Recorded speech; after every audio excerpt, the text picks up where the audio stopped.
आप देख रहे हैं आपका अपना टीवी चैनल आरजे रमझाझर।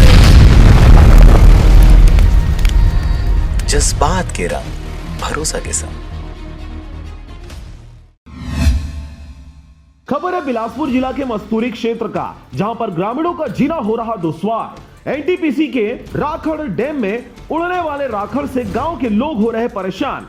बिलासपुर जिले के एनटीपीसी सीपत के डैम से राखड़ उड़कर लोगों के घरों तक पहुंच रहा है, जिससे ग्रामीणों का जीना मुश्किल हो गया है। पर्यावरण विभाग के द्वारा अब तक इस पर कोई भी कार्रवाई नहीं किया गया है। एनटीपीसी सीपत के द्वारा ग्राम रलिया, सुखरीपाली, भिलाई, हरदाडीह में राखड़ डैम बनाया गया है। गर्मी के समय आते ही इस डैम से भारी मात्रा में राखड़ उड़कर आसपास के गांवों तक जाता है और गांव के लोगों के जीवन को प्रभावित कर देता है। ग्रामीणों की माने तो उनके घरों में राखड़ की मोटी परत चढ़ जाती है, वही खाने के सामान, पीने के पानी और कपड़ों में डस्ट जम जाता है, जो आसपास के 10 किलोमीटर तक को प्रभावित करता है। राखड़ की मात्रा इतनी ज्यादा होती है कि रोड में चलने वाली गाड़ियां तक नहीं दिखती। यही वजह है कि गर्मी का समय ग्रामीणों के लिए अभिशाप साबित होता है। राखड़ उड़त है ना तो सब पानी वानी में, भात साग में सब में परत है, लता कपड़ा सब में, मुँह में खूब बंद कर रहे तब भोले मुँह में कंकड़ खुसड़ जाते,